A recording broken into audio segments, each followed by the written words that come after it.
somewhere inside your body right now, there's a program you've never been allowed to run. For 300,000 years, every human who ever lived followed it without question. Then, in less than 200 years, we switched it off completely, and almost nobody noticed. Tonight, we're turning it back on. To understand that program, we have to go back.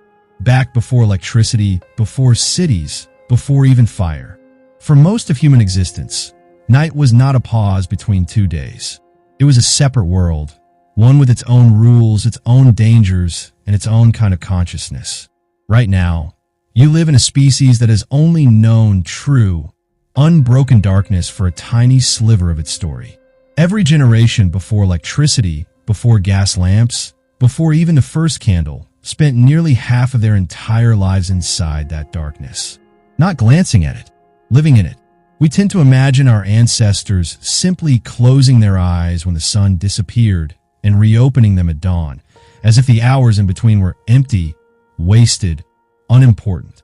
But that assumption may be one of the biggest misunderstandings we carry about our own history. Because the more researchers dig into old medical texts, court records, and personal diaries scattered across centuries, the more a strange pattern begins to emerge. A pattern that doesn't match how we sleep today at all. Something happened to human nights. Something was interrupted, replaced, and quietly forgotten, and almost nobody noticed it happening.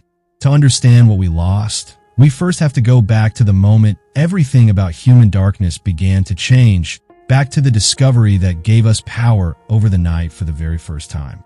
That moment traces back to a cave in South Africa called Wonderwerk, where archaeologists uncovered the earliest solid evidence of controlled fire, dating back roughly 1 million years. Before this, our ancestors lived like every other primate on the savanna. When the sun set, they froze in place. Movement meant death. Human eyes are poor in darkness. Compared to the predators hunting us, leopards, hyenas, wolves, we were nearly blind after dusk. So the arrival of fire wasn't just a convenience. It was a complete rewriting of the rules of survival.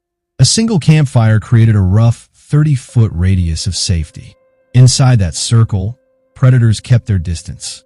Step outside it, and the odds turned deadly fast. Anthropologists studying present-day hunter-gatherer communities have documented this danger firsthand. Individuals who wander from the fire at night remain significantly more vulnerable to predator attacks, even now, in the modern era. But fire gave humanity something else, something far more valuable than protection. It gave them time.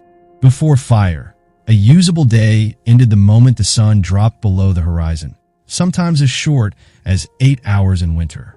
Fire extended that window by 2 to 4 additional hours every single night for thousands of generations. And it's what humans did with those extra hours that changed the entire trajectory of our species. So what exactly did those extra firelit hours produce?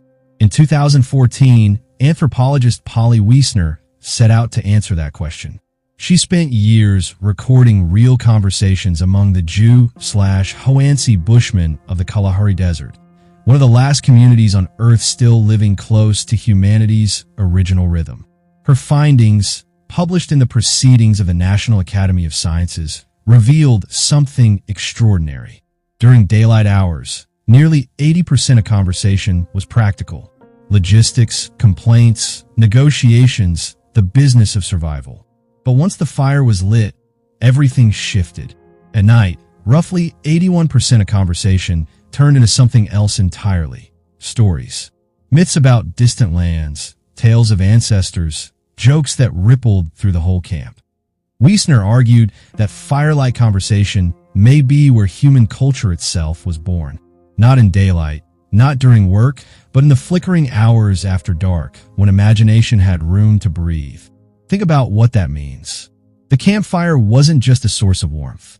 It was the first classroom, the first theater, the first place humans learned to imagine things that didn't yet exist. But storytelling wasn't the only gift hiding in those dark hours.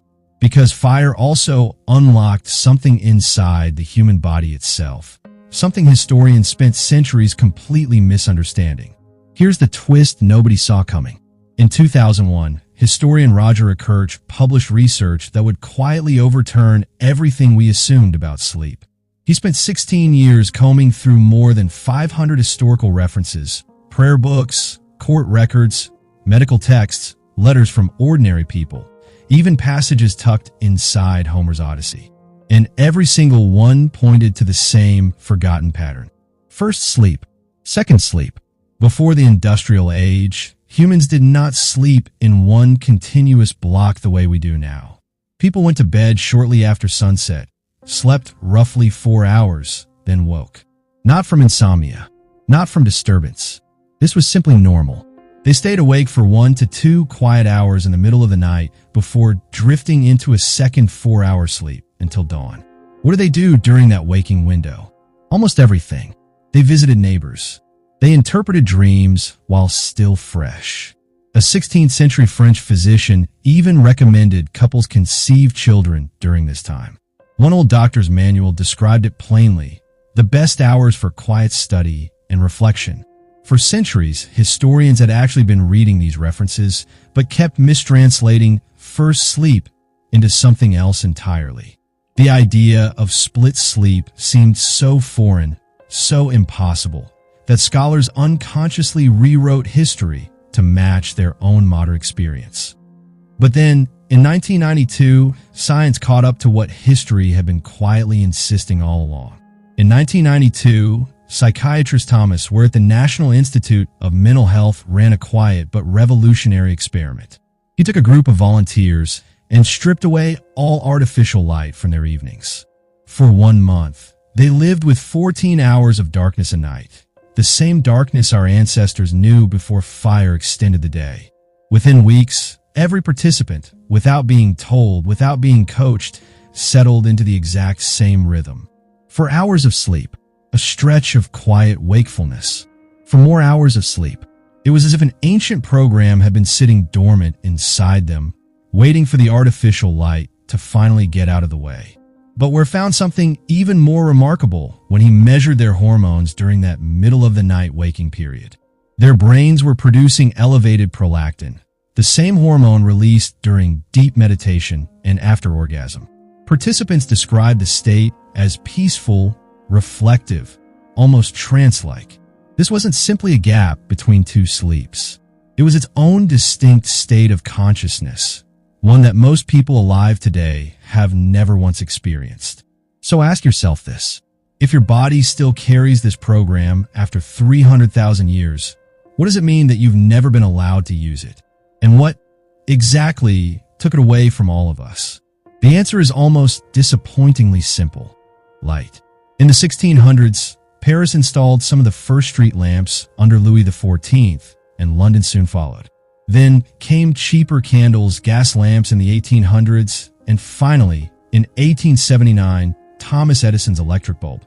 Within a single generation, 300,000 years of human darkness quietly vanished. Today, the average person is exposed to artificial light for 7 to 8 hours after sunset.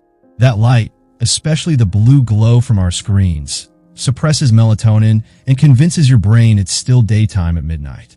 Yet researchers have found that just 1 week of camping with zero artificial light resets the body's melatonin cycle by nearly 2 hours. That's all it takes for an ancient rhythm to remember itself. We didn't just change our bedtime.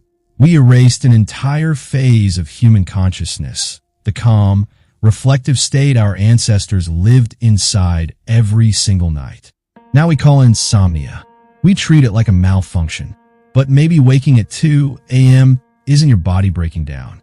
Maybe it's your body remembering exactly what it was built to do, gathering by firelight, resting in 2 quiet halves, thinking in the dark before returning to sleep. That program we started with, the one written into you 300,000 years ago, it never actually left. It's still there, waiting in the dark behind your eyelids at 2 a.m., in the quiet hour your ancestors once used to dream, to connect, to simply think. You don't need to fight it. Next time you wake in the middle of the night, don't reach for your phone. Just lie there in the dark and let the oldest part of you finally run again.